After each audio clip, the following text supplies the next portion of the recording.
Okay, so what we need is the critical section. So I have about a minute left. You guys want to define what critical section is? You've all seen, I mean, if you've seen threads and synchronization semaphore, you've seen critical section. Section that must be run atomically. That must be done atomically, which means that you can't have two different threads executing it at the same time. That's a sufficient definition. It's a necessary sufficient condition, but not sufficient. So basically, you're saying you're going to put a lock with the critical section, and it's going to check whether you can proceed or not. You cannot proceed if there's not the thread in the critical section. Sometimes you can't proceed even if there is no thread in that critical section.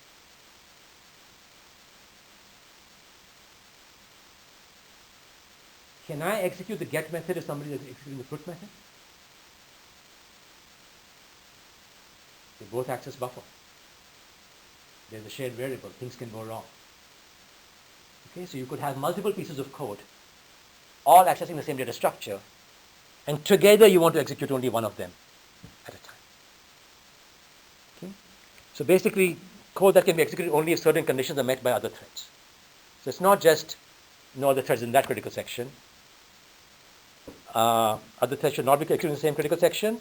Other threads should not be executing other critical sections that access the same data. Okay, that's critical section. So basically, we have a lock. Okay, the next question is how do we implement critical sections? And we look at that on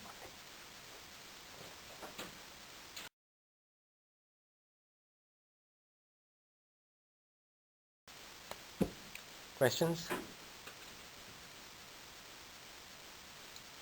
So for those of you who have submitted your assignments, like I said, you guys have done a pretty good job. Those who haven't, and I think the class is small enough now that I think everybody submitted. But if anybody hasn't, that's something you'll have to worry about more seriously. I sent out mail today that you can now actually control when the local user's command is executed. So if you really want good response time, you want the local user's command to be executed immediately. You don't want it to wait. Okay, but a lot of the classic distributed algorithms have to do with making the local user wait. And if you want to try them out, see how much response time degradation occurs with various delays, see whether it's something you can live with or something you don't want to live with it. I mean, that's interesting too. So that's why I now have this vetoable idea there, which I had meant to put in, but I just hadn't done it early enough.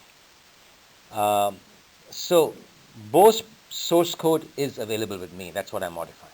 Okay, so if you need that source code, I can give it to you, but I deliberately am not giving it to you because that just defeats the whole purpose of modularity. Okay, so one student decompiled that code and created the source code.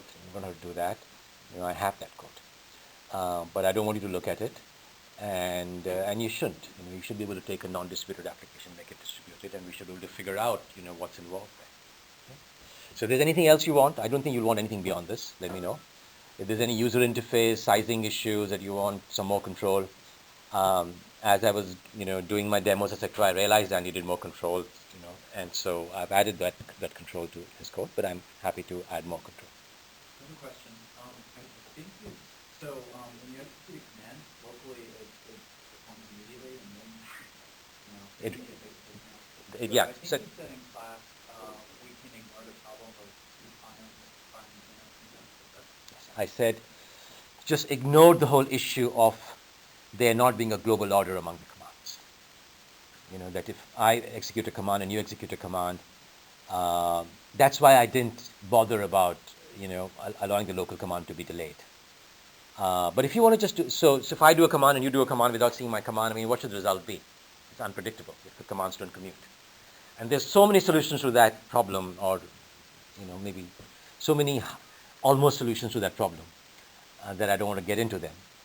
And when I teach collaboration, I get into those issues. Okay? But if you want to just for the heck of it experiment with it, add some concurrency control, this new feature I've added allows you to do that.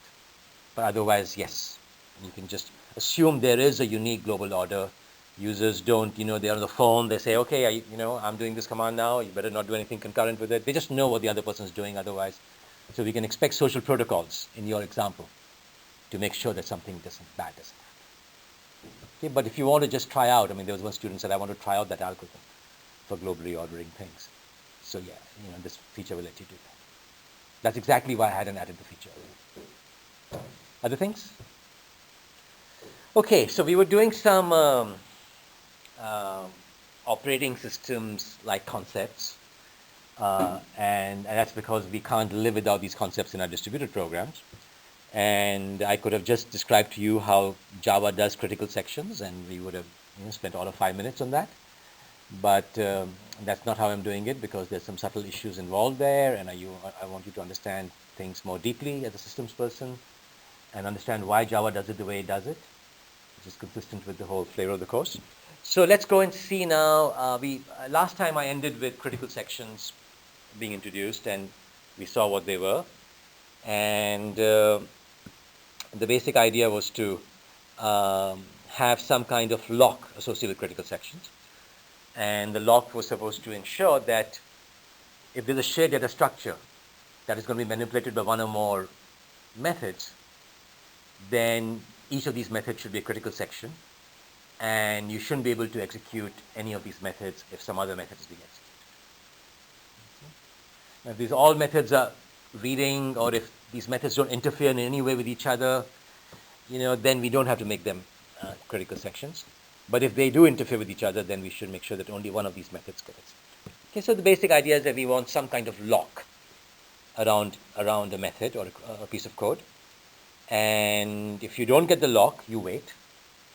And so that's the lock operation there. And you wait till there is lock, then you execute the code, then you say unlock, and then somebody else who's waiting for the lock gets it. That's the basic idea we want to implement. Okay? And there's many ways to implement. Those of you who've done OS are thinking semaphores probably, or Mesa semaphores, as some of you call them. But if you've done monitors, if you know what monitor is, then you're thinking monitors. If you have looked at Java, never heard these terms, but have heard of the term synchronize, you say, synchronize method, that's what I want. So let's see how they all relate to each other. And before I go to any of these fancy techniques, having a background in OS, okay, here's a use of lock. So now my bounded buffer is a locking bounded buffer. It extends a regular bounded buffer. And the only difference is that, when it's created, we create a lock, which is used for all the methods in the class that manipulate, that can interfere with each other. And my put does whatever my superclass put did, except that before I call this superclass put, I put a lock around it, and after I've called that, I unlock it. Okay, and similarly with get, and because get and put, share the same data structure, they share a lock also. So that's what I want. I want to somehow implement such a lock data structure, lock object. Okay, and if I didn't have semaphores, I didn't have monitors, how else might I implement critical section? Or could I?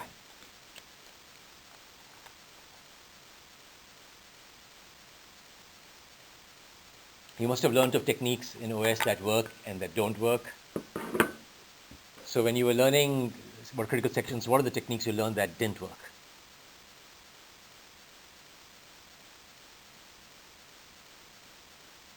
Okay, so you don't remember, it's been a while for some of you. Okay, if I'm going to implement a semaphore, and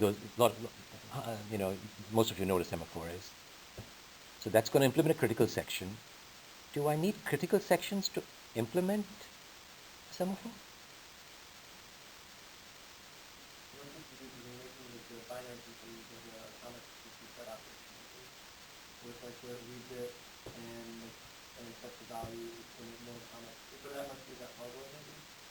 So you need something. Yeah.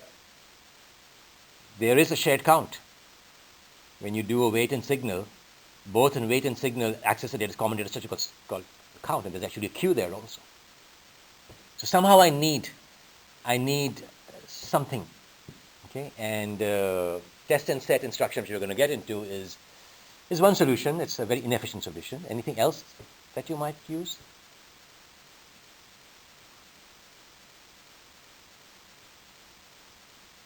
Test and set has got this polling problem, and you don't want to use polling if you can avoid it. So, how to implement lock? How about this? I'm an OS guy. Okay.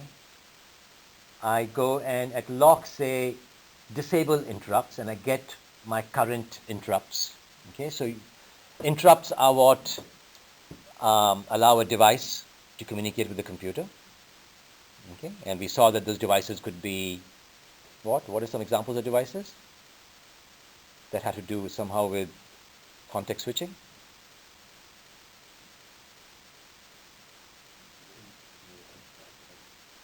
Mouse events. So that's that. What does that have to do with context switching? Based on the role of device and process based on Okay, so that starts a new thread. And then when an interrupt occurs, when a keyboard interrupt occurs, what does that have to do with context switching? Sure, somehow that interactive processor must get the keyboard event. But what does that have to do with context switching?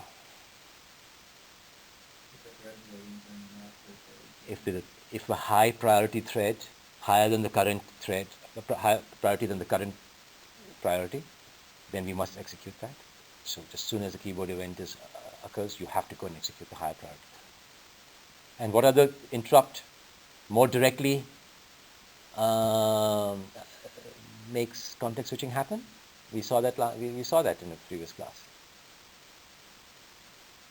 So supposing you have 5 threads and they're all compute bound. None of them does any I/O waiting call at all. How do they share the CPU?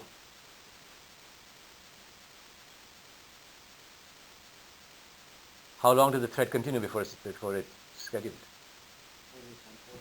Time quantum is, and what does that have to do with interrupts?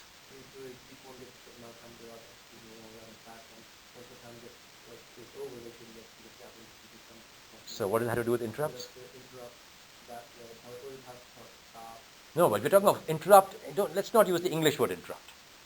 Okay? We have to context switch the thread to reschedule. But interrupt, what does that have to do with hardware interrupt?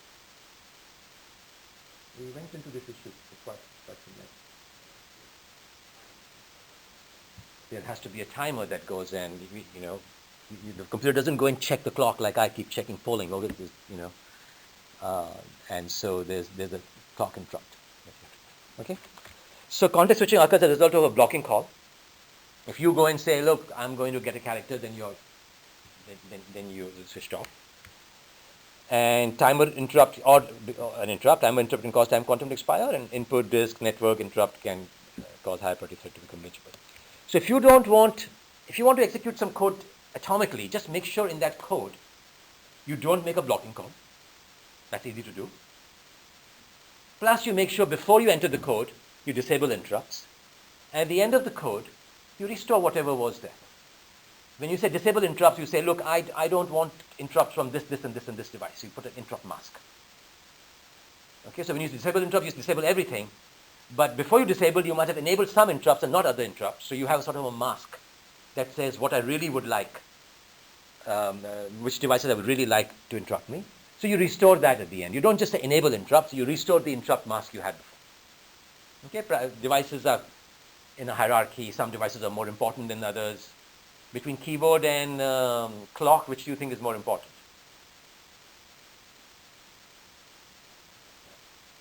Because you will always be keeping track of time. Between keyboard and network, which do you think is more important? Why?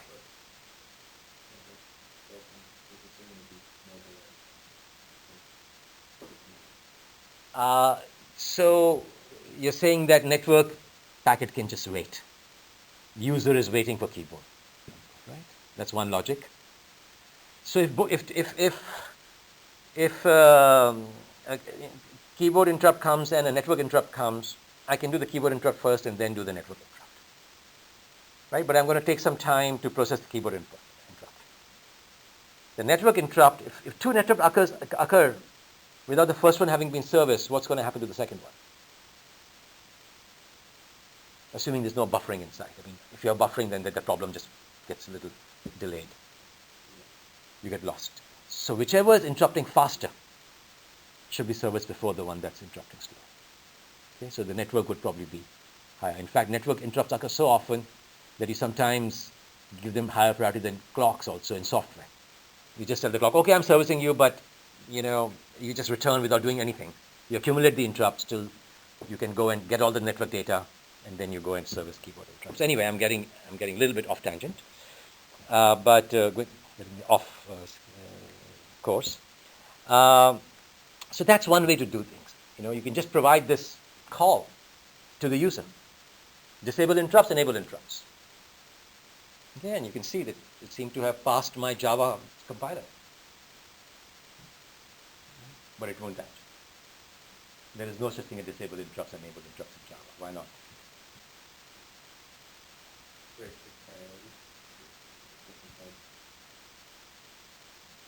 So if it is a thread that's not just waiting for a time to interrupt, then there's an interrupt and even if you're talking, So you could do bad things. Okay? You could do bad things here by just disabling interrupts.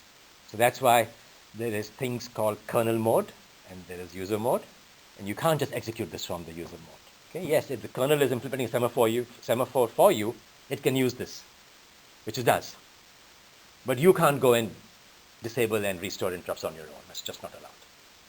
Okay? Because you could do interesting things to make sure that your thread doesn't ever get rescheduled. Yeah.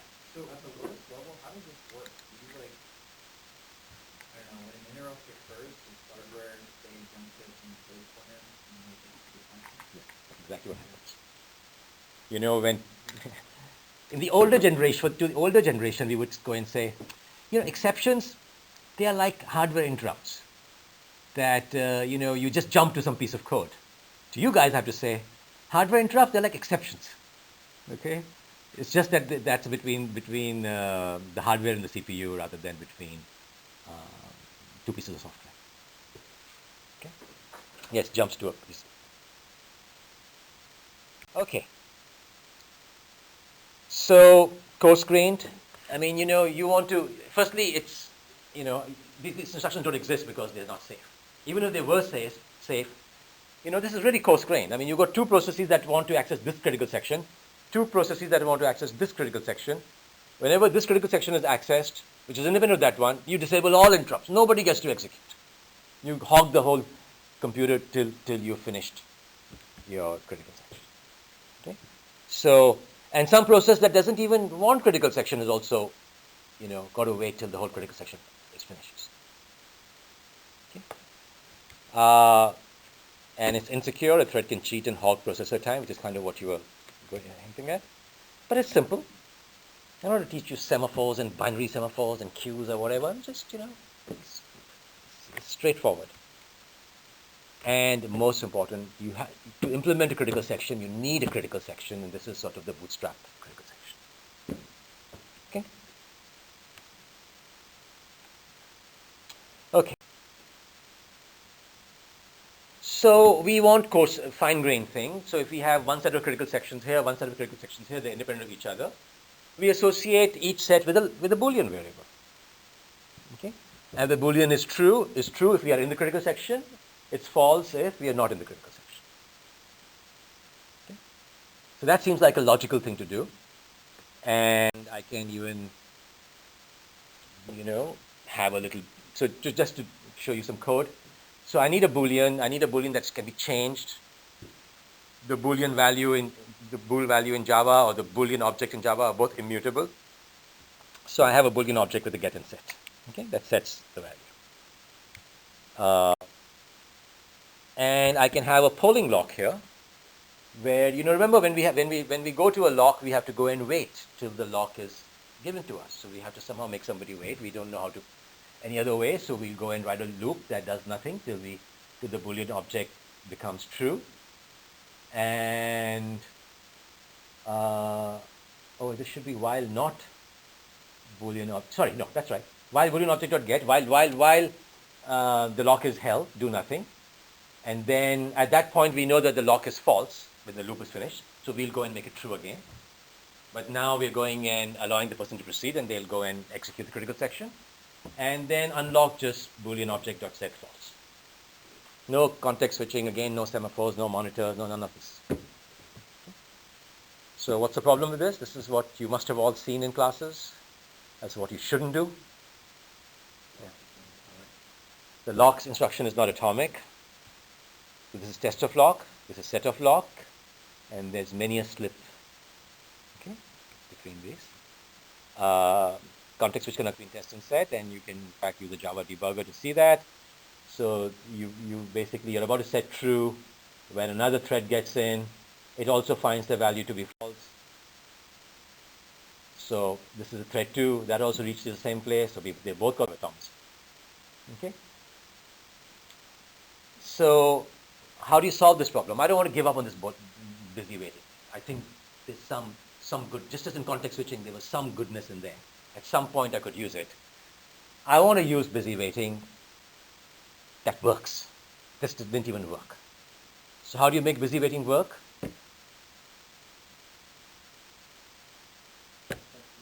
Test and set. So what is test and set exactly?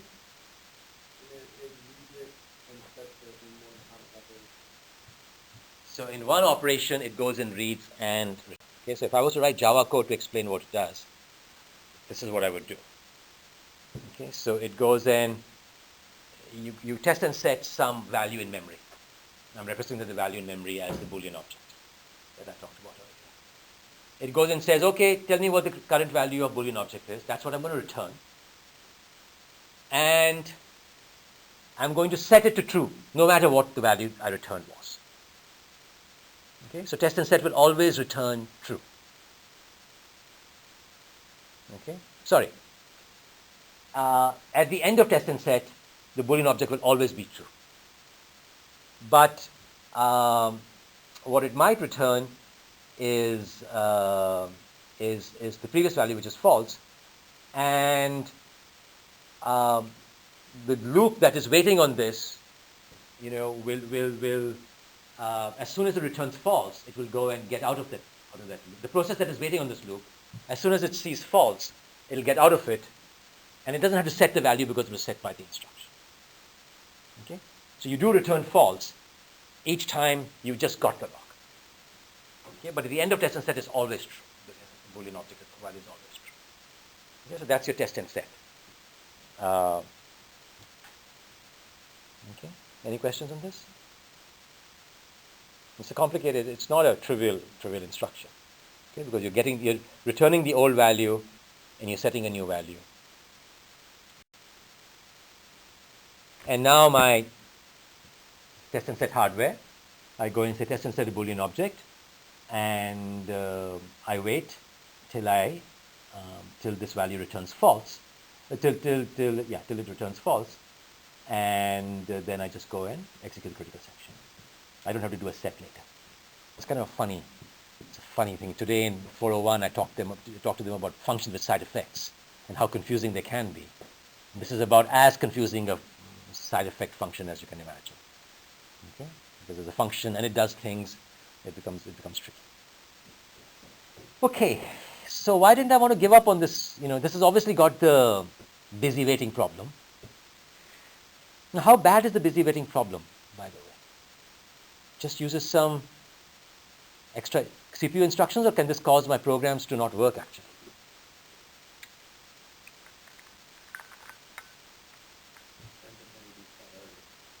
How do you do priority? Interesting.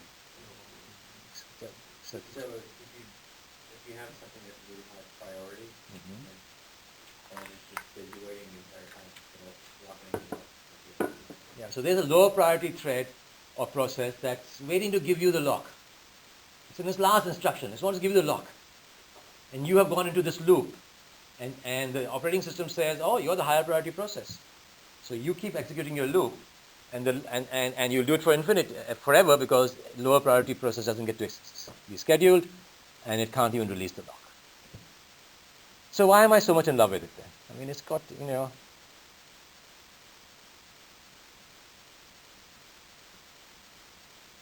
don't know if this is true, but I think we were something like, can't you not do it without some sort of situating somewhere down No, you can do without it. We just showed you with disabled context switching.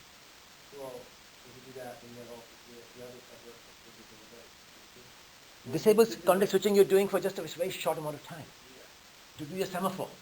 Here you're putting this thing in a loop, you've got this priority inversion problem, you've got all these issues. But yes, there are sometimes situations where you can't do without test and set. Depends on how many processors you have. If you have more than one processor, then you need test and set. Okay, these are also called spin locks, by the way. So busy waiting, let's just look, I've got the text here. Busy waiting, polling, waste computer resources, higher priority thread would not allow lower priority thread in critical section to release lock. So needed to implement critical sections in multiprocessor operating systems. So yes, in multiprocessor operating systems, at some level you have to do this. Because disabling interrupts on one processor does not disable interrupts on other processors. Okay? Now, interrupts themselves require some polling. That's not a test and set instruction. It just requires some polling. Okay? And that the hardware is doing, and it does cycle stealing to go and get that stuff done. By the way, so you guys were asking me questions on interrupts, but for those of you who've done who are at UNC and have done undergrad at UNC, you guys have done whatever 120 is called now. I mean the hardware. What's it called? What 411, right? 411. You guys do that? Have you guys done such stuff there? Those of you done 411, I didn't make that a prerequisite, but you do interrupts there? I don't think we talked about it. I think we probably talked to like, I don't think we went this way. There's a lot of like, pipeline stuff. And you guys didn't do interrupts? There's a little bit of discussion in the idea of it. Oh, implementing interrupts is tricky. But at least you want to discuss the interrupt vector and all that. There was discussion because of like free memory centers interrupts. Okay. Okay, so we want a fine-grained approach without these disadvantages, and that, of course, everybody thinks about semaphores. Okay, so how do you define a semaphore? I mean, there's some code here, but just define it abstractly.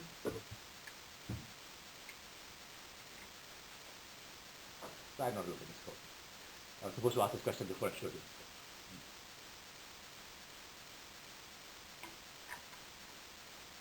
So without Java code, if you were to describe what a semaphore is, what would you say?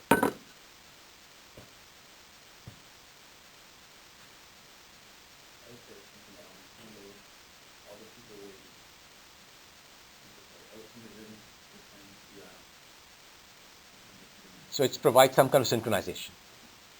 Okay, by a little bit more detail, a little bit more specific.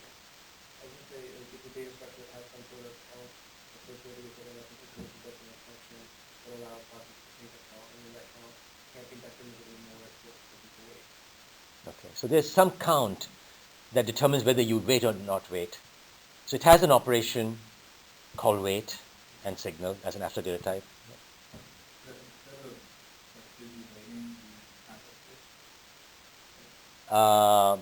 So instead of busy waiting, you context switch, and you are also not. It's more than that. Context switch means that some ready process and I exchange places. Not quite. I go to the back and the ready process comes up to the front. But basically, I go to the ready queue, and somebody from the ready queue comes and becomes current. Right. Here, when I wait, I go to the ready queue. No, you just do A semaphore. So each semaphore has a queue associated. Okay, you go into that queue and you wait based on a count. Okay, and through the count you can do some kind of synchronization. Okay, so a lot of people describe a semaphore as a queue and a count, but we are object-oriented programming people, so we'll define that as an object with two operations. Okay, traditionally called, what are the real bad names for these operations that you might have been told in class? That some European invented the semaphore and called the operations. Signal and wait are pretty nice names. Any other names that you guys ever? P and V? Oh, yeah, Okay, because in Dutch, P and V mean something. You know, this is, I think, Dijkstra who did it. Do you guys remember who it was? And Dijkstra is a guy, you know, who's prided himself on writing very nice to understand code. And he'll tell you to write your preconditions and postconditions, but he can't name his methods right, you know. So, or he couldn't, you know, unfortunately, he passed away recently. So I'm going to call them SEM weight and SEM signal, just because we're going to have other weights and signals too. And I'm showing you how SEM weight is implemented, because we are going to have a count and a queue. So is there any relationship between count and queue in a semaphore? Is there some invariant that somehow the queue and count are related to each other?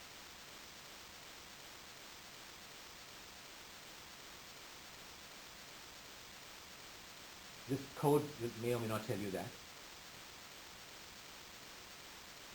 So is the queue size in any way related to the count? Yeah, it's the number of threads minus count is the maximum queue size. The queue size could be as big as you want. Right, but it's the number of threads running minus count is the largest that, right? The number of threads running, meaning what? There's no thread that's running being kept here. Yeah. So if it's positive, that's counting resources that are available from the method at the beginning. Yes. If it's negative, you have to actually value and that's how many people Right. and it's zero. So these two data structures are very related to each other. You better go and execute instructions, changes to them atomically. Okay? So that's why I've disabled interrupts. I say count minus minus, and if count becomes 0 after that, okay, then I go and, you know, find the current thread. By the way, this is real bona fide Java. I say current thread.set status thread.wait. Is that bona fide Java?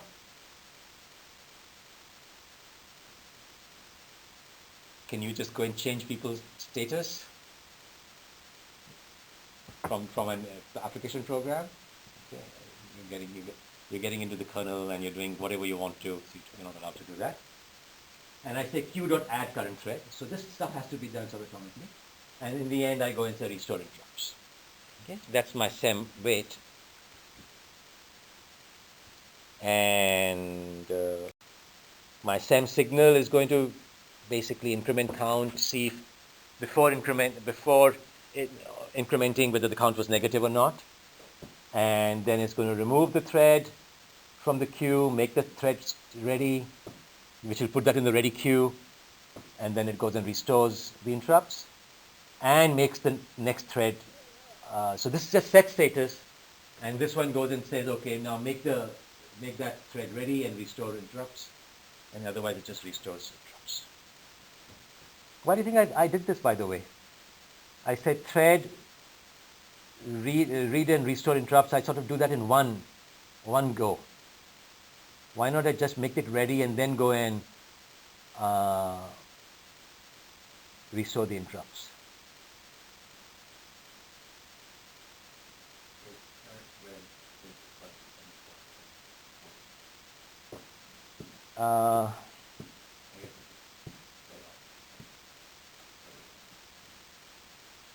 See, the ready thing could cause a context switch to happen.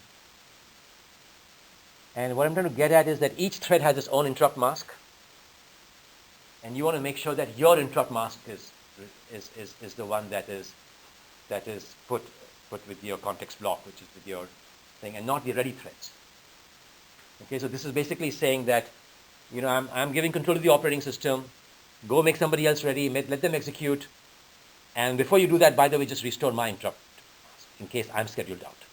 Okay, in case that thread is higher priority. That's why I kind of did it that way.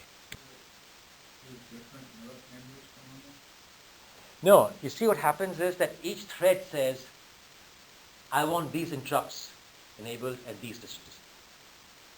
Okay? So in the CPU, there's one set of registers and one interrupt mask. Whenever you are executing, your registers are in the hardware registers, your interrupt mask is in the thread. Okay, if I'm not going to go and get scheduled out, then this is not an issue. It's mine, that's good. But here I'm getting ready to be scheduled out also. So I'm telling the OS that next time you come back to me, please go and use my interrupt master. Write this stuff in my context block. Right. And the ready thread, it has a different interrupt master. So each thread has its own interrupt Mask. Okay. So, and then when it's set at the thread level, also set at the system level when that process is set. When that thread becomes ready, current. Okay. Exactly. Which is what happens with registers also, including the PC. Every thread has got its own logical PC. When that thread gets executed, the hardware PC points to the thread's PC. Okay. So semaphore pros and cons, fine-grained locking that works and is efficient. That's why we all talk of semaphores. And I've got this scheme problem here that, like other schemes discussed so far, requires explicit lock and unlock. How could you do without an explicit lock and unlock? And surely that's required.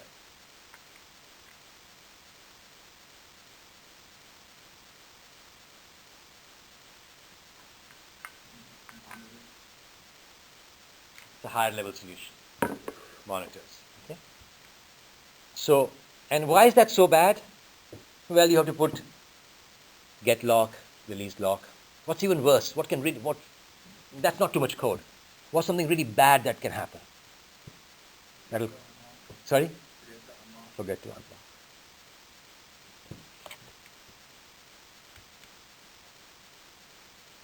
unlock. I meant forget to unlock. May forget to lock, which is not so bad, because then the unlock is a no-op and you just never executed something, in a critical way. Worse is you may forget to unlock. You think there's an unlock instruction. You just expect there to be an unlock instruction, and there isn't. And you can get into all kinds of bad problems. And also, the program reader must go and look up for these lock and unlock instructions and say, oh, this is the critical section. Oh, this isn't. There's no easy way to go and actually find out all methods that are critical sections. Okay, and how does monitor solve that problem?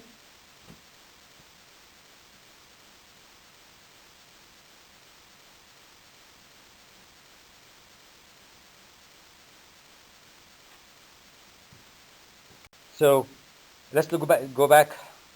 Oh, so this is the manual use of lock, okay. So you want to create a declarative rather than procedural solution. Now, declarative versus procedural, what does that mean to you? Does it mean anything to you? So in procedural, there's some order you define.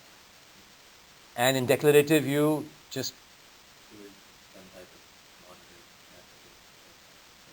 So there's just look at this program. There's no monitors here. Can you show me some procedural code and declarative code here?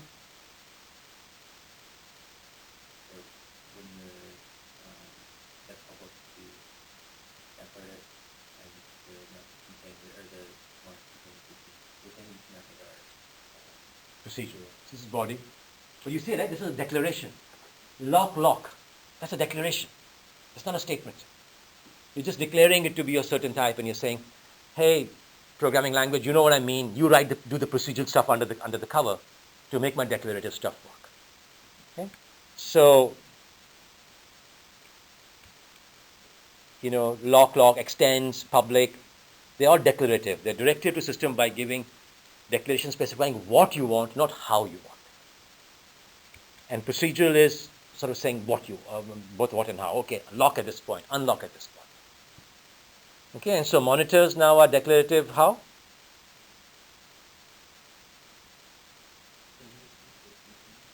You can just go and label, you can use a synchronized keyword. And that is declarative. There's no lock instruction, there's no unlock instruction, you just say synchronized. Okay, and and by the way, if you've done compilers or even done some kind of computer theory, you know regular expressions and finite state automata, which is declarative, which is procedural.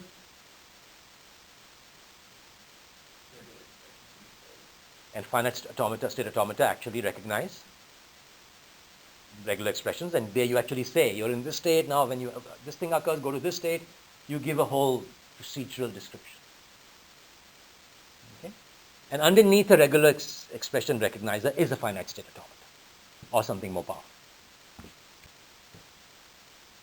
So we've already said that a critical section is something that when executed makes sure that other threads do not execute critical sections that access the same data, that interfere with each other and access the same data, I should say. Okay, so by that definition, you've got to somehow relate the critical section, have a declarative specification around the idea of data structures. So you want to connect lock to shared data and methods that manipulate them. Somehow they should be connected to each other, the methods and so that's exactly what a class is, right? A class says, here are some variables, here are some methods, and these methods access these variables. Okay, and so we could just go and say, okay, this class, we go and label it as synchronized. And when it's labeled as synchronized, only one of these methods will be executed at any one time. So all of its methods must be executed atomically, and when one method is executed, no other method can be executed. And I do this by not putting lock and unlock around each method, but I just label the class as synchronized. When declaring a class, provide a label, example synchronized, atomic, whatever you want to call it, that says that all of its methods are executed atomically. Okay, and sort of the negative part. Is this how Java does it, by the way? Can you say public class synchronized? Public synchronized class? You have never tried it? So you have to say public synchronized method. And that's because, some methods of the class may not be critical sections. So if there's a method that just prints something and it doesn't really, go ahead. Yeah. Yeah, you can do something finer grained than a method too. Okay. So I could do something like this. Okay. But the disadvantage is that you got an all or nothing situation.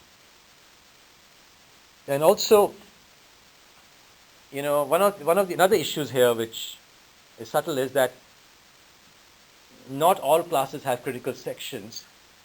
So that's why I'm putting the label. Okay, that's why I'm putting the label there. And a class that has atomic methods like this is called a monitor. And monitors are extensions of the idea above, where we are going to go and provide a label not to the class but with the methods. Okay, so it's a fine-grained version of what I just described, which could also be called a monitor.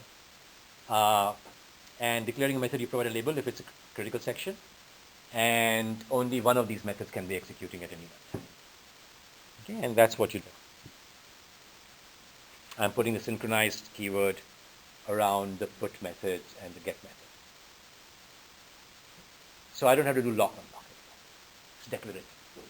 Somebody who's going and looking at the class, he can just look at the headers and know what is synchronized, what is not synchronized. So how many of you have used this? Not all of you. Okay, so those who haven't used, any questions?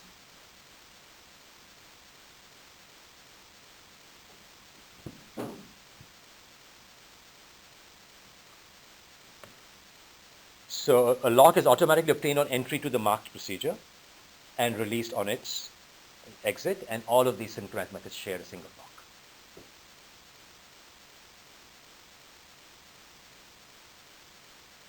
Questions? There's lots of questions about this. Well, If there's a put and get, how do you know? Because the stars get when the next stars turn when.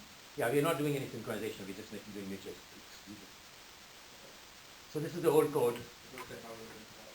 Yeah, it'll just pulse. Not a nice thing, but we're happy with it for now. So when you declare like a synchronized block, you have to say like what object you're synchronizing on. When it's like on the element, it's just like doing it on the class on English. Is that right? So like. So there's a lock associated with it. Yeah. And whenever you do synchronize, you get a lock. And you can get the lock for the entire duration of the method, or I've never even used the state. I don't like these synchronized blocks. But you can do it because I think if it's a synchronized block, go put that in a separate method.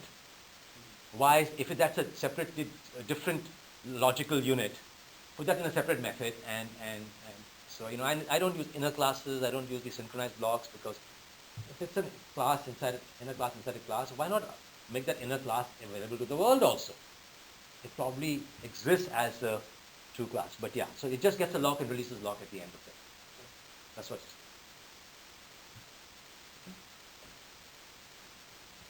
So, these things are called entry procedures in the classic monitors. And because at that point, these were procedures. And so, you can call it synchronized method, atomic method, entry method, all the same. So what this really means is that there's a queue associated with this. Not only is there a lock, but there's also a queue, just as we had with semaphore. Okay, and somebody tries to go and do a get. Okay, so there's a consumer that wants to do a get, and the entry queue is empty. So what happens? The consumer just goes into the monitor. I'm going to have this problem for each slide now. I didn't know that was an animated object. But anyway, the consumer is inside, and they're going at size, and they're checking if size is 0. And at that point, producer 1 comes in and wants to enter and do a put. Okay? So the producer now can't get in, so producer goes into the entry queue. Okay, because only one process can be, or one thread can be in the queue at any one time. And put called again. So there's this other producer that's come in, and it's just going to wait behind this producer 1. And at some point, the consumer 1 goes and says, okay, I'm going to return at this point because this is null, because the size is 0.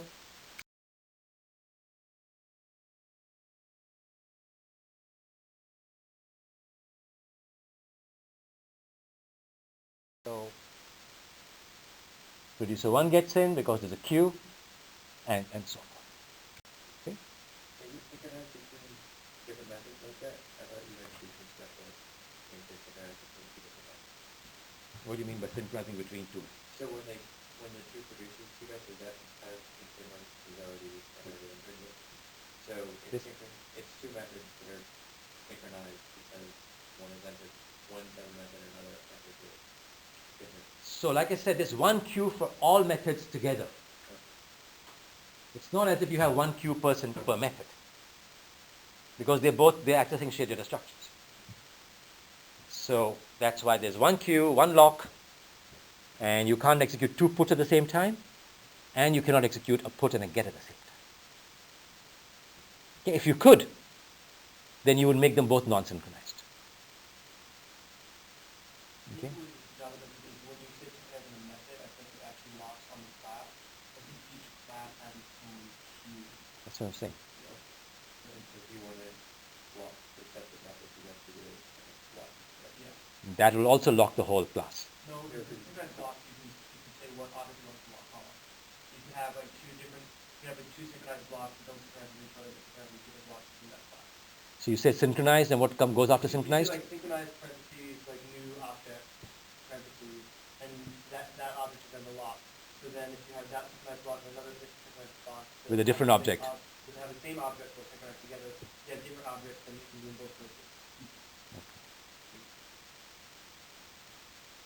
Have you guys used this? For what?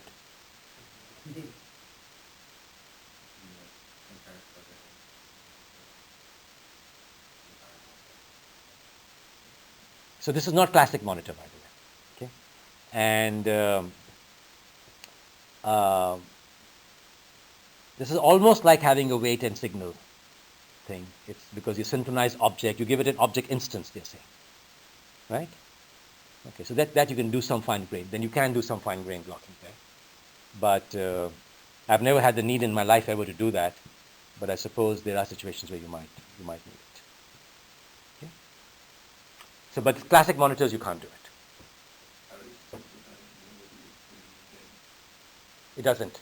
There's just a lock associated with the whole class, with the whole object actually. It's not the whole class. So if I have one instance here, another instance there, they work independently. Okay?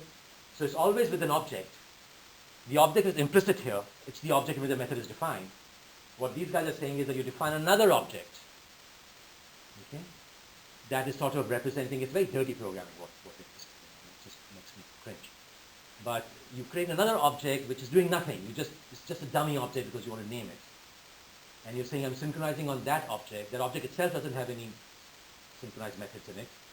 But you're synchronizing on that object and here something else that is synchronizing on another object. So you have two different locks. It's not the object in which that code is being executed, but some other object. What that object is, it's just an empty object, right? It's just doing nothing, that object. So it's just this kind of a funny object that's a sort of, what you're really doing is creating two different monitors.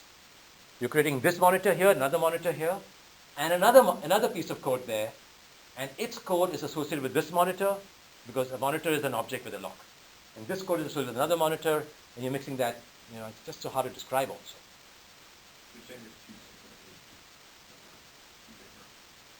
You have two different queues or locks. So you created this one object you created. Every object in Java has got a queue. Another object also got a queue.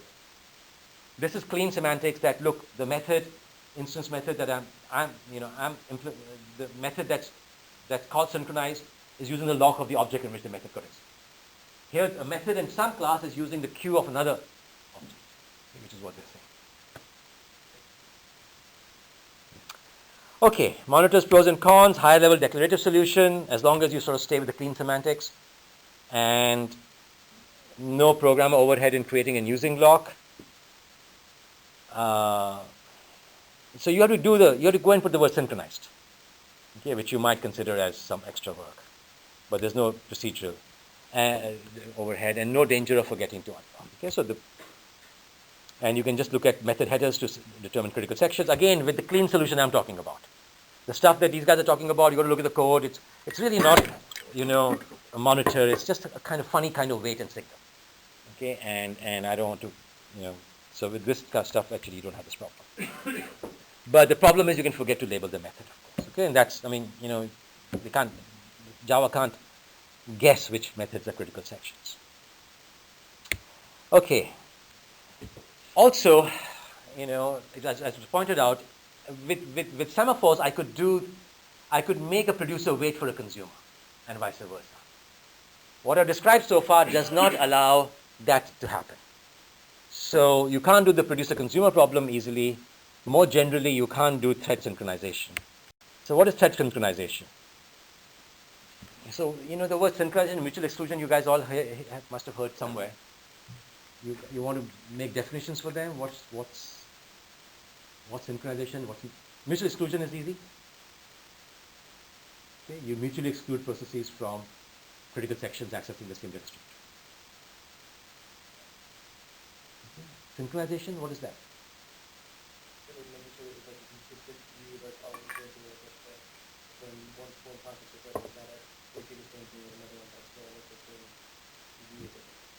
So seeing the same view of some data structure is basically mutual exclusion. One thing I didn't tell you guys, but it was implicit was, you must have heard of invariance, okay, in your 401 class or other classes equivalent. And there is a method invariant that every time a method is called, some condition must hold true. There's the precondition, postcondition. So invariant is something that holds true at both precondition, before execution and after execution. Precondition is a condition that holds true when the method is executed. A class invariant would be defined as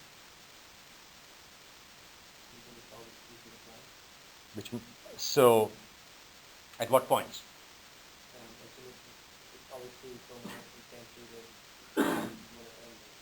So does it have to be true while I'm executing a method in the class?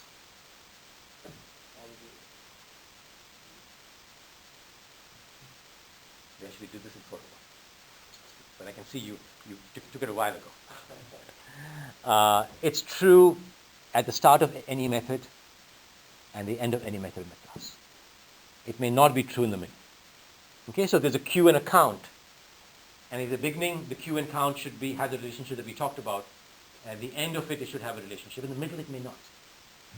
Okay, so whenever you are leaving so a monitor also has an invariant. That's simple. Okay, and whenever you're leaving any method, especially a atomic method, you have to make sure that the class invariant is set. Okay, so that is the consistent view then. But the producer-consumer problem, where you're saying, oh, there are two different problems in the producer-consumer in the bounded buffer problem, right? One is gets and two gets should not execute at the same time. The other is you should not be able to do a get unless there's been some put. There is something in the buffer. So one is called synchronization, the other is called mutual exclusion. So you want to define what that means really in general terms without bounded buffer?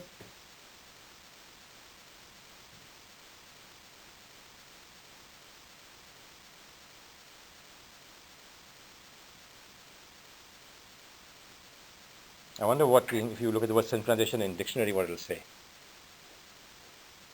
So, general synchronization is a thread waits for some other thread to do something. Okay? So you wait, you're synchronizing. If you're running a race, you wait for the person to give you a relay race. You wait for the other person before you to give you the baton before you run. Right? So that's general synchronization. Mutual exclusion is a special case of that, where you wait for some thread to finish a critical section. So a thread waiting for another thread to leave a critical section. But here, the threads are competing rather than cooperating. They both want the same buffer, or they want to put buffer in the same place. They're not in some sense cooperating. They're not trying to, my work doesn't depend on your work.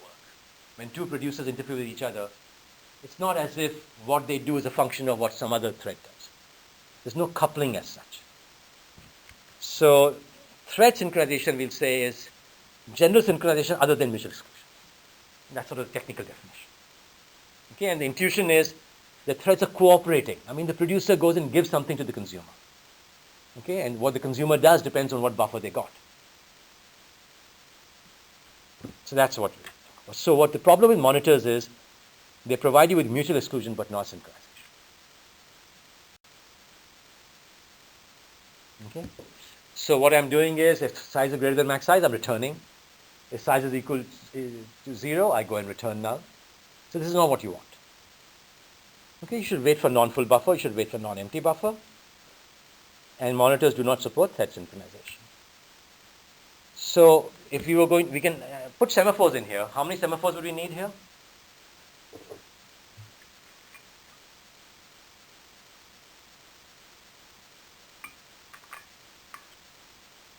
So I say, okay, I give up. Monitors can only do mutual exclusion. When you want to do synchronization, we'll just go to semaphores. Let's say I say that. So you would have, so what would you call the semaphores? I've already got monitors. So you're saying if you take out the monitors? No, we've got monitors. I'm going to use mutual exclusion monitors. Anything else, I'm going to go and use semaphores. Yeah, I just give up. I don't know how to do that. This seems very general. We'll see later when we look at path. Yeah, one for put and one for get. And what would you call them, by the way?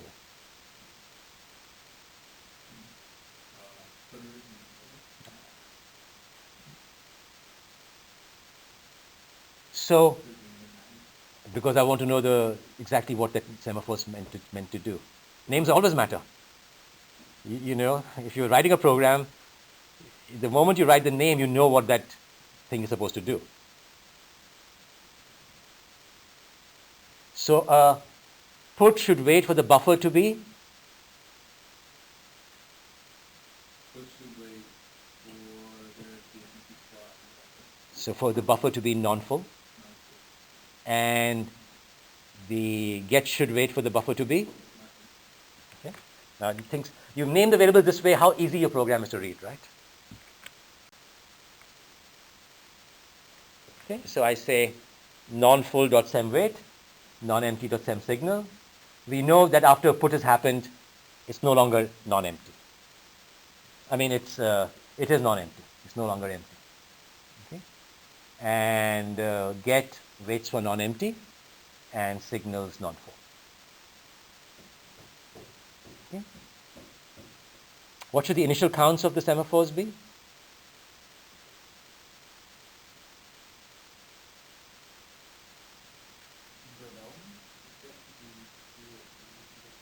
So there are two semaphores. There are two semaphores. So number of elements should be the count of which one?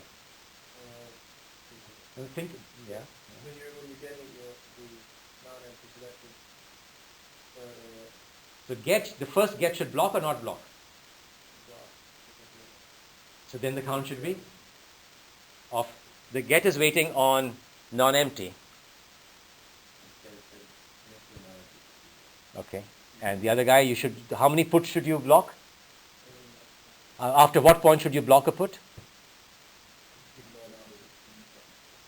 So it should be number of elements. Okay. See if I got it right. So non-full is max size and non-empty is 0.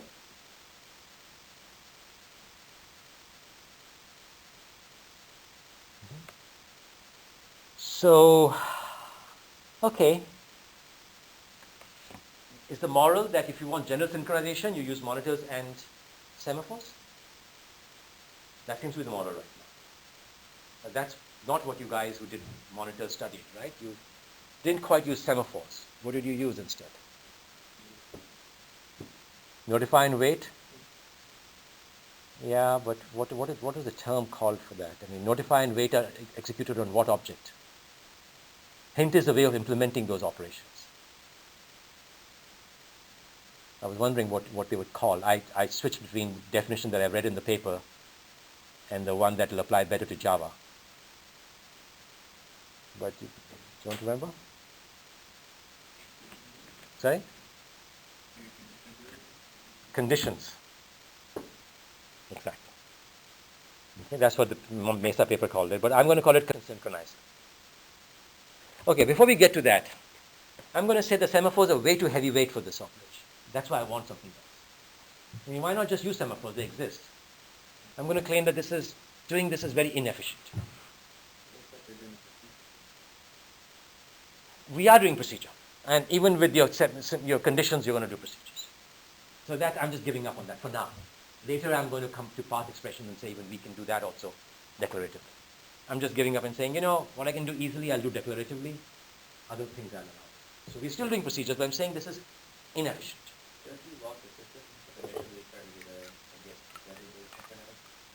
So you're already doing locking the system.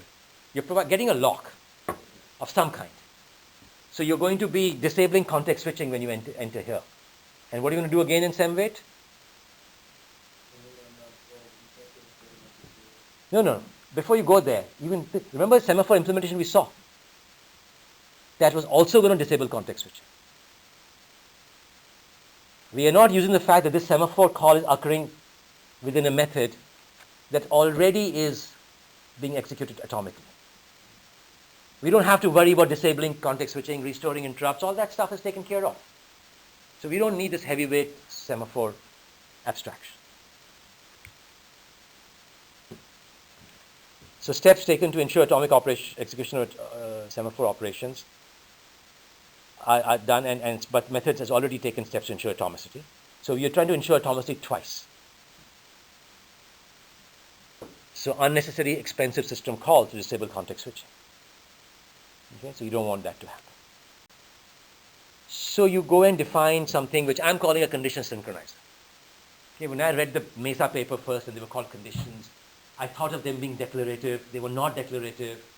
And as we see later, in Java, the word condition would even be more appropriate. So I'm just going to call it a condition synchronizer. That there's some Boolean condition that determines synchronization. And with that Boolean condition, you can associate synchronizer. And it's going to be like the semaphore. It's going to have operations like the semaphore wait and semaphore signal, except that I'm going to call them conditional wait and conditional signal. And there's no count here. There's a queue but no count. There's also no disabling and enabling of interrupts. Okay, this is what it is. Whenever you wait, you just put in the queue. No checking of counts and slots. And whenever you're in signal, you just go and remove whatever is currently in the queue. There's nothing, I didn't put the check in here. If there's nothing in the queue, then you don't do anything. And you make that ready. And I guess I should have also said you put that in the ready queue. Okay? So we'll do something like this. Okay? So now I can use, so there's no disabling of context, of context switching, yeah. So why do you think I'm not putting a condition, I'm not putting a semaphore count here? We understand why we don't have to go and disable and restore interrupts. Why are we not putting a count here? I mean, surely counts are useful.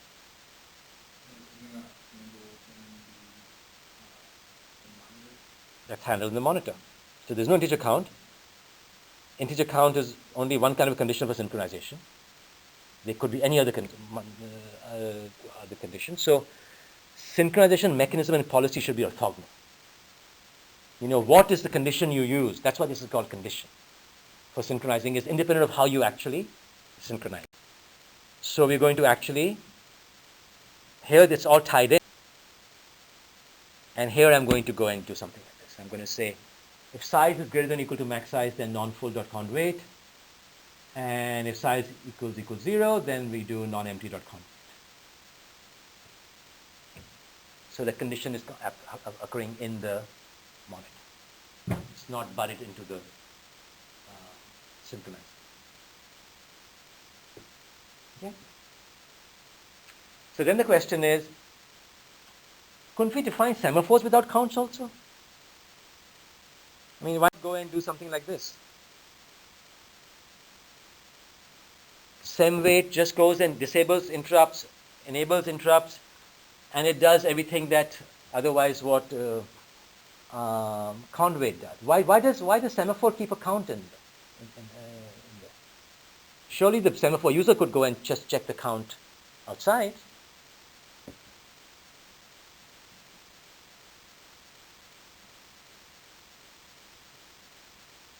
We just discovered that, why we shouldn't have policy and mechanism tied to, we shouldn't have the synchronization condition and the synchronization mechanism, which is block and unblock basically process, tied in. So why not separate them out in semaphore also?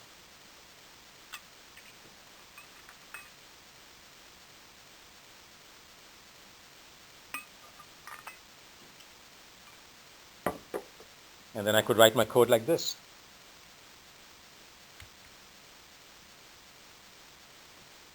So we are doing all this atomically. I could just go and put, if size is greater than or equal to max size, non-full sem weight. And in my get, I could say size equals 0, non-empty.sem weight. Will this work?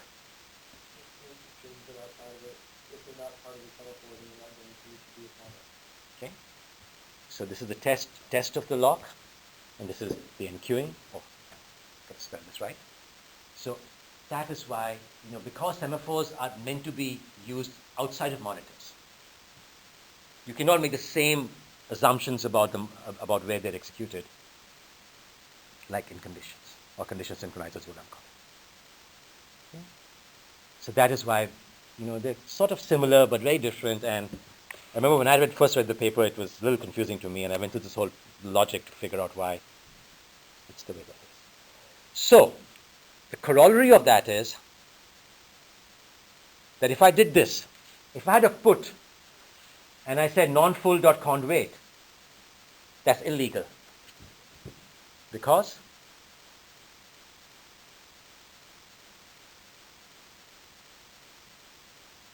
you cannot do a wait or signal on a condition synchronizer unless that occurs in a synchronized method. Okay, this is going to be not allowed.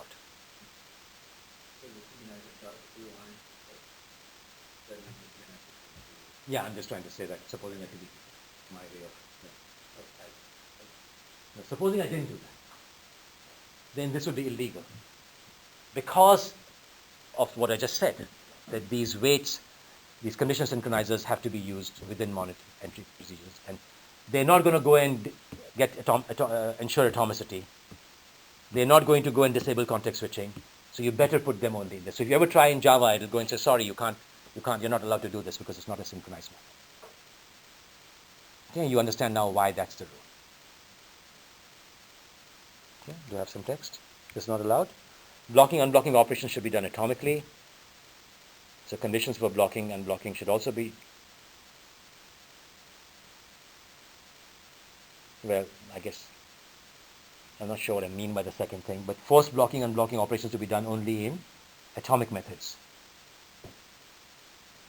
Okay. So I really meant in the middle box, I mean conditions for checking, blocking, and blocking should also be, the checking of that should also be done atomic, is what I'm trying to say. Okay? So because blocking and synchronization are not, synchronization condition not orthogonal in semaphores, you sort of have all in one place. Okay, so this is how I'm going to use it. I'm going to basically have no counts associated.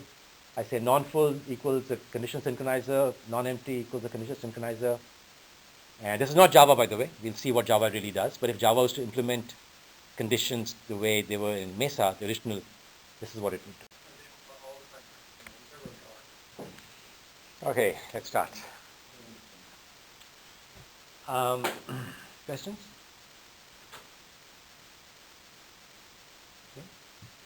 Okay. Several of you have mailed me that you're putting your printouts in my mailbox. But if not, just give them to me in class today. Any issues with the milestones in the assignment? I've given you great flexibility, but I've got a whole bunch of bullets, so hopefully that's enough to keep you busy and keep doing incremental stuff each week. Okay, we were looking at synchronization, and we're basically going up in layers. We looked at context switching, which is sort of the lowest level of synchronization that you need to implement other synchronization mechanisms. We looked at busy waiting, which is what you use instead of context switching on a multiprocessor.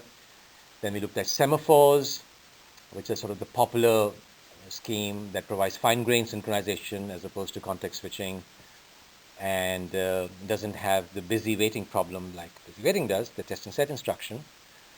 And then we said, well, semaphores are good, but they're, kind of pain to use. I mean, when you do an OS class, you do a lot of assignments in semaphores. Do you guys do that? A lot of assignments in semaphores? And it tests out your semaphore programming abilities. Yeah, that's a good test, but if you have to be tested each time you write a concurrent distributed program, you're doing a lot of work. So it's nice if you can provide some high-level mechanisms. Okay? So we said synchronization can be divided into two parts. One is mutual exclusion, and the other is any other kind of synchronization. Okay? And in the case of producer-consumer, that means the producer and consumer synchronize on the buffers. And we said, well, the whole idea of critical section is tied to data structure. The critical sections are procedures that go and access data structures, and rather than not recognizing this fact. So when semaphores came around, there was no notion of keeping procedures and data structures next to each other. And how many of you programmed in Pascal or any non-object oriented programming language? Which one? Pascal or C? MATLAB. So I don't know anything about MATLAB, but it's got some objects in it, doesn't it? Okay, so if it's purely functional, it's not too bad still, because there's no data structure as such. You can do far more optimizations when you have just functional languages. Okay, in fact, parallel people love functional languages. You don't even have to evaluate things in the order in which you wrote them. Okay. So recognize the fact that data structures and procedures can be bound to each other by these walls called modules. Okay, and if these modules can be instantiated, they're called classes. Okay, So originally monitors were meant to be just modules which were tagged as, having entry queues. And in Java, your modules are classes that are instantiated, so now each instance of the class is a monitor, separate monitor. And so we said that, look, in a monitor, you have to have an entry queue or a ready queue, some of you call it. The ready queue, is that the term that Kevin used in his I know somebody was saying ready queue, so I was wondering whether that's a technical term. You'd use that in class? Yeah, so it's the Mesa paper that I remember having read a long time ago, call it entry queue. Okay, and then we added conditions to it. Okay, and you think of conditions as an expression, so that's why it's, when I first read that Mesa paper, I was a little confused by the condition term. It's a mechanism for synchronizing that is tied to some condition. Okay, so the condition is something you maintain independently in the monitor, and then you tie that condition to an object that I'm calling condition synchronizer, but I think that's a mouthful, so I should just call that condition 2. And here we see that. So you say, look, if size is greater than or equal to max size, then please do a wait on the non-full condition synchronizer or condition. Okay, so this non-full is sort of associated with this Boolean expression, and this non-empty is associated with this Boolean expression. So you call this also a condition, whereas the condition truly is this, and this is just a mechanism to wait on that condition. Okay? But the condition synchronizer is a term I just invented for this class, and I'm having trouble saying that long phrase. Okay, so when you have conditions, then you need more than one queue.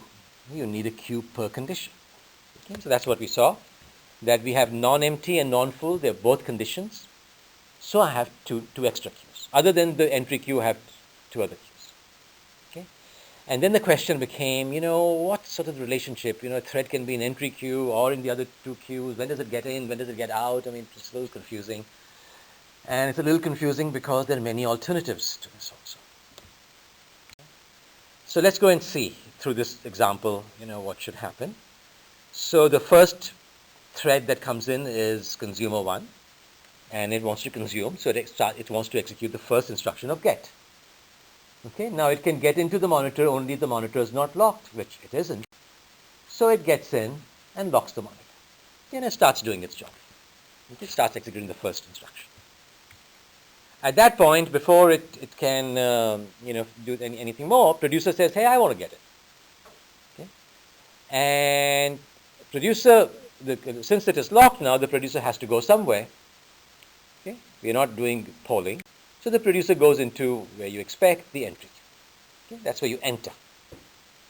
So that's the word entry queue. You enter the monitor through the entry queue, and then you might go to other queues later. Okay, so it's waiting it's to enter, and then another consumer comes in and says, I want to execute get 2. Okay, and like the producer, it couldn't get in, so this also waits behind that. Now this consumer, the first consumer goes and checks if size is 0, which it is. This is the very first consumer that got in. Size is 0. So it does a wait. Okay. Now it's doing a wait, and it should go into the non-empty queue. But at that point, the question became, does it release the lock or not? Does it keep the lock or does it release the lock? Now, if it did not release the lock, this problem can't be done. Nobody can enter to signal it if it doesn't release the lock. So it must release the lock. Okay? So it goes into the non-empty condition queue, and the producer can get in. But I said it has to release the lock. The fact that it releases a lock when doing the wait, does that mean that the programmer has to do something special before it does the wait? Before the wait happens, do you have to do something special? So it's executing this method. Okay, this method is supposed to be executed atomically. In the middle of the method, it says, I want to wait. Should it do some bookkeeping before it leaves? Because at this point, it will be kicked out. Before being kicked out, should it take some care? Not in this case, but in general. In this case, it doesn't matter. But in general, before you do a wait, you're in a method. should you be aware that you may be kicked out and do something in response? I talked about this idea last time. You should probably make sure that everything is consistent, because you don't need consistency in the instructions. So we talked about everything being consistent. We use a technical term for that. Invariant, right? Every class has an invariant, which is the invariant that is common to all its methods. What's the invariant of a method? It's something that is true when the method is called at the beginning, true at the end, and it may or may not be true in the middle. Can you think of an invariant of this module? This should always be true. That may not be true while executing, but should be true before a method enters and after the method leaves.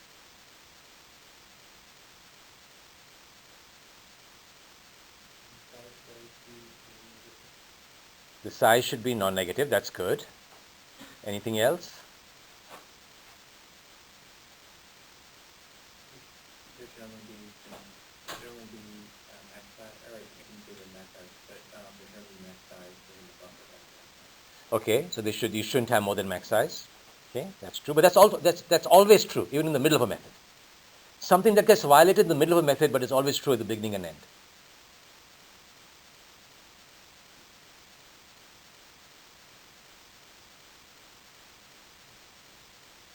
It has to involve two data structures.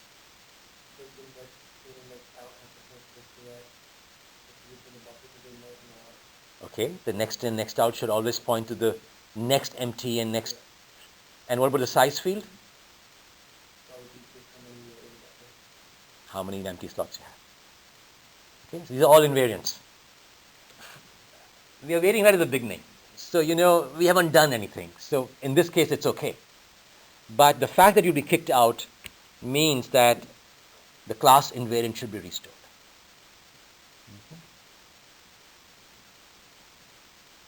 Okay.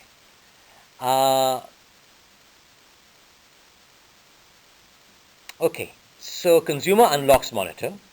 So the obviously next thing is, okay, so class invariant is a condition that is true before and after each public method in the class is called. Okay.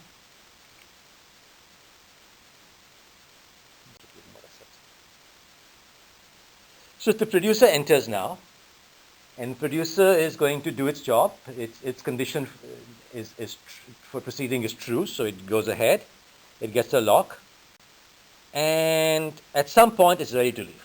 Okay, so it then does a signal, and right out of the signal, as it so happens, ready to leave. But let us see what the semantic of signal means. Okay, because the fact that it signaled. Have I been using signal or notify so far? I think I've been using signal, right? So the consumer is no longer in the non-empty condition, in the condition queue. So the consumer is somewhere else now. Okay? And the question became, where does the consumer go? Okay, now it's ready to proceed. So you could say, hey,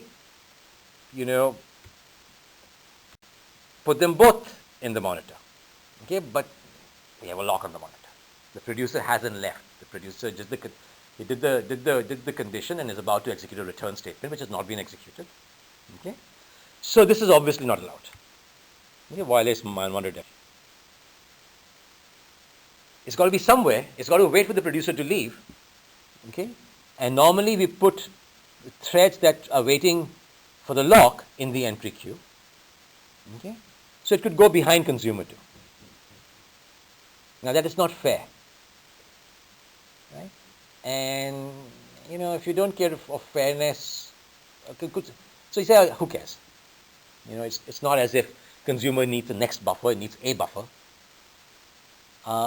What's something worse that can happen than just some unfairness? You could get starved. Whenever you're not fair, you can get starved. It's like when you go to the gym and all the people are walking and during class period. I mean, the poor cars. I mean, they just can't proceed, right? Because there's always new people entering, and they can't go forward. Okay, so that's kind of a starvation problem. So that's why you have queues. Queues are such wonderful data structures. Okay? And so what was the solution to it, to this problem last time we saw? Okay. So we add yet another queue. We've studied data structures. We can create as many queues as we want to. So I've got now another queue, that's the urgent queue, and the consumer goes in there. And when the producer goes in, so signal thread is an urgent queue. Okay, this is very crucial. The urgent queue could either contain the signal thread, or as we see later, the signaling thread. Okay, so we put the signal thread in urgent queue, and we let the producer proceed, and the producer goes and exits. So urgent queue is service before entry queue. And here's the danger that I'm saying that can happen. So this seems like reasonable semantics, but something bad can happen here. What's the something bad? In this example, nothing bad will happen, but in general. The general semantics is that when a condition is signaled, whoever is waiting the conditions put in an urgent queue to be brought into the monitor much later or later. They can be so not brought into the monitor immediately, but brought later. Between the time you signaled and the time when the signaled thread comes in, the condition on which that thread was waiting could be violated. In this case, it's just going to return. Okay, but what if right after doing the signal, the producer says, okay, I've signaled, now I'm going to try to get one buffer myself. It doesn't make sense with this problem, but that may happen. Or the producer, some process may signal 5 times in a method. Okay, it's released a lot of things. And so after the first signal, the signal threads are all going to get queued up in the urgent queue.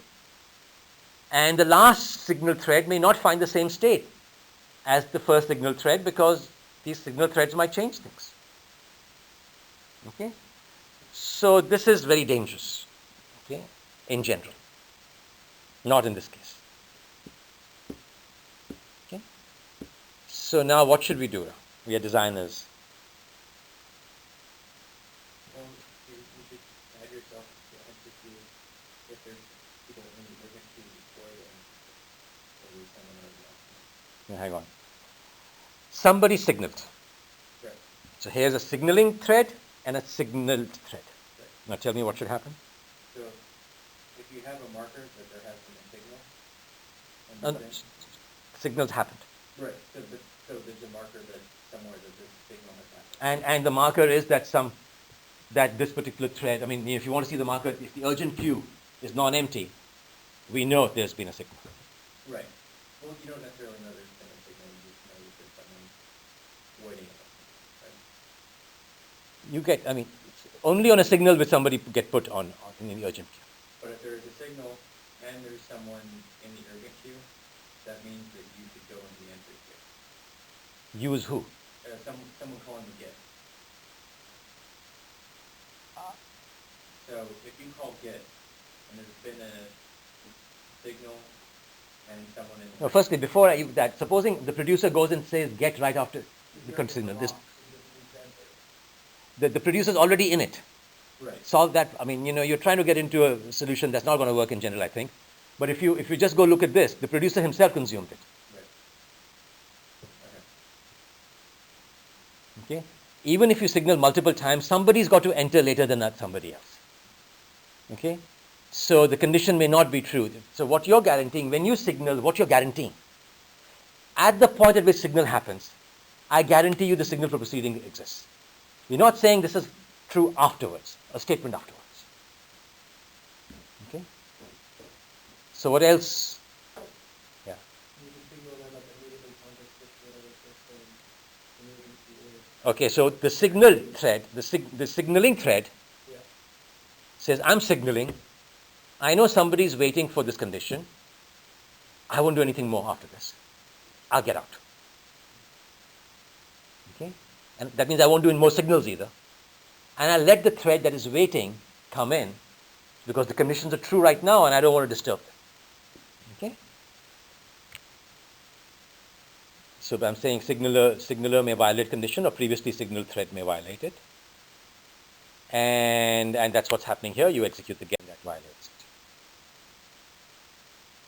So this is interesting. We still keep the urgent queue, but now the signaling thread goes in.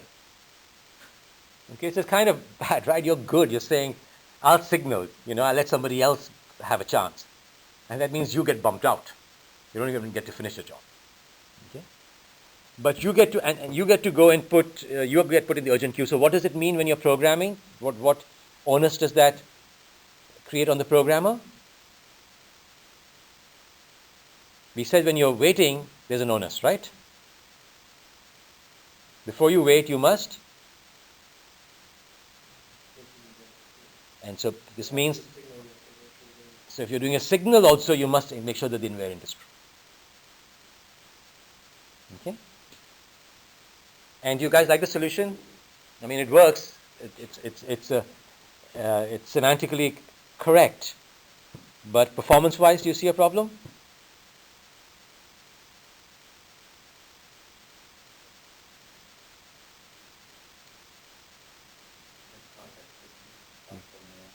You have context switching. You have this extra context switching.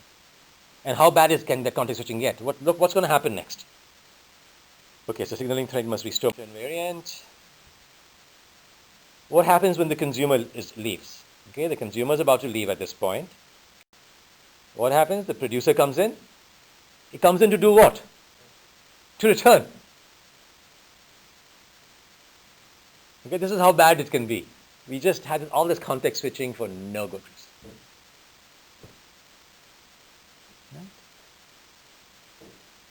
And how can we now? So what's something else we can do?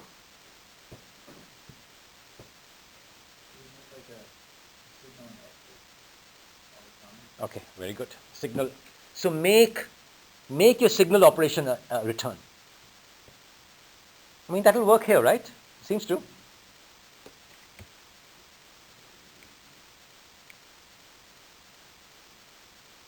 So you're allowed only a single signal. Okay. That means no statement allowed after signal. That means this is illegal, which you wouldn't seem to care about. But can you think of something more realistic that was not allowed by this? Just look at the code I've written here. Look down. I can't do this. So some languages actually, had this thing that signal is a return, but it's maybe we can have some syntax that says, a return is a signal. Okay, so maybe I can just combine that. So I will say return this value, and that's automatically a signal also on some. I just have to take two parameters somehow. I can play around with syntax or somehow make it atomic. But if I can't, and in any case, it does restrict the degree to which the freedom I have in writing my conditions. Okay? So what else can I do?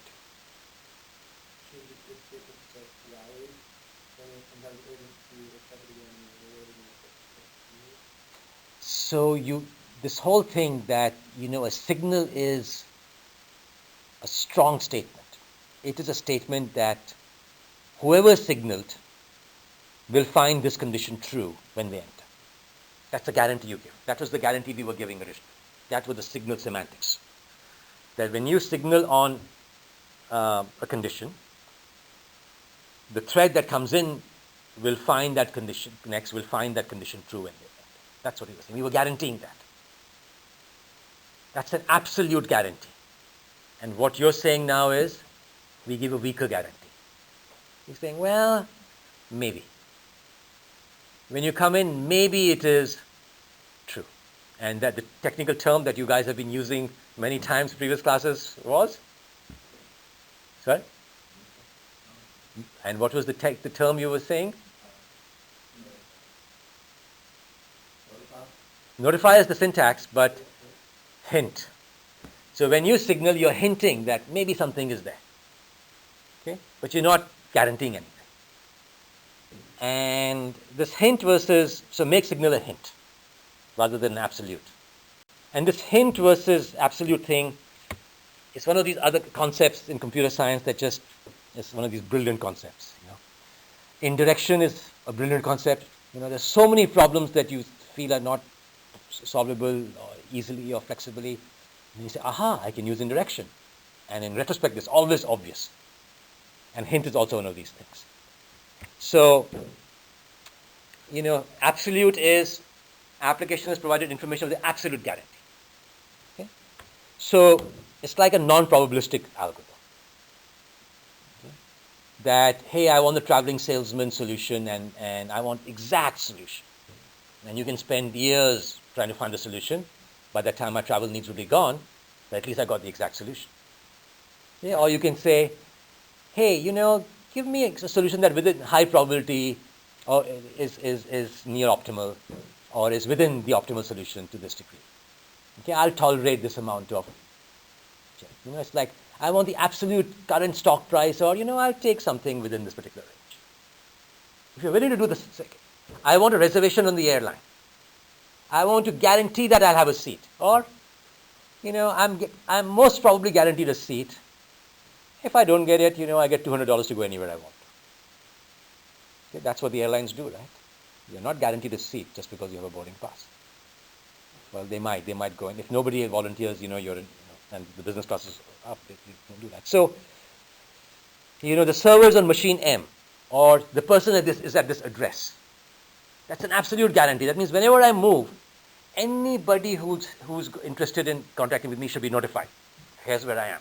Whenever my mobile phone changes, I got to notify everybody. Or you can say, well, most probably the number on your contact list is right, and if it's not right, here's an absolute authority you can go to. You can go find my number there. It requires a little bit extra step, but that happens rarely. So the usual case is efficient. I don't have to always go to the authority to find your number. I just use the cached copy, and when it doesn't work, I just go in and get the absolute information. Okay? So the condition for which you are waiting is true, and a hint, applications provided information that is likely to be true in the usual case, and it can already be validated whether it's true or not. It's like a probabilistic algorithm. You say, well, within this range, it will work, it do. The server is probably on machine M, okay, and if the message bounces, check with some central authority at some cost. Okay? And in the case of monitors, it means the condition for which you are waiting is probably true, but you must check again. Just because when you checked first, it was not true. Now you're allowed back in. So you say, oh, I'll just proceed after the if. But no, it may still not be true, so do the check one more time. Okay, so programmer must have code to check truth. So that's sort of the disadvantage of hint. If check fails, operations are more expensive than they would normally be.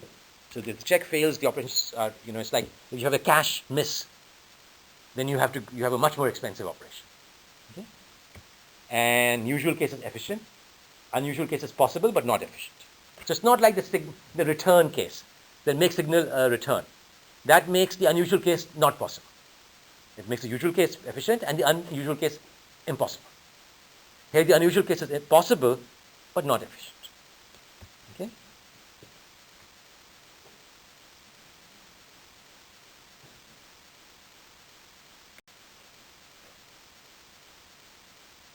Okay, so now signal is a hint, and it is the signaled thread in urgent queue, just as we had originally. The signal thread went in urgent queue, we put it back in, all the same semantics, but the code changes now. Signal thread must recheck condition, so your if statements don't work, you must have whiles. Okay.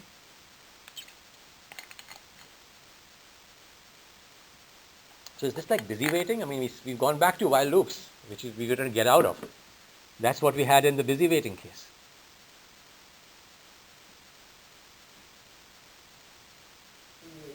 Conceptually, sort of yes, possible, but because you're waiting every time you reach the setting, so you could check it indefinitely if you're waiting, you're not going to check. But usually it's just one extra check. Normal case is just one extra check, and check is not so expensive. Yes, if if there was lots of stuff, funny stuff going on, you might have to be scheduled back and forth, but usually it's okay. So hint versus absolute programming. Now we haven't changed the monitor semantics, but we've changed the way we program. Rather than saying if not okay to proceed, wait. Now we say while not okay to proceed, wait. Okay. Because we have each iteration has a wait, so it's not good. And one of the nice things is that when I make it a signal, I get far more a hint. I get far more flexibility. I can just broadcast and say, everybody wake up. Maybe my module is such that by doing this one signal, 3 other threads can get in. So I just go and make all the threads, waiting threads get in, and then 3 of them will find, yeah, we can proceed, one after the other. And the other 2 or other whatever left, and minus 3, get to wait again. So this gives you much more flexibility in programming. So when you have hint, we can go and have another operation, which we can't have during, if we don't have signal, is broadcast. I can just say, hey, broadcast, and in this example, if consumer 1 and consumer 2 are both waiting in the non-full condition queue, they both go to the urgent queue, okay? Consumer 1 goes and says, aha, my condition is fine, so I go there. Consumer 2 goes there again and says, condition is false, so goes back to the non-full condition. Okay, in this case, we allow only one buffer was released. But if the buffer, if the n buffer is released, then you could just signal all. Okay. So we have so the hint. This was years and years of research till Mesa came up with this answer. People were just going back and forth between return, signal is a return, and absolute programming. And in retrospect, this is just so obvious, right? And that was sort of the big invention in this. So again, this is hint pros and cons in the context of monitors, that you have an extra check for each signal thread. Signal thread may in unusual cases wait again. But the signaling thread does not have to restore invariant, and the usual case avoids context switch. It allows broadcast semantics.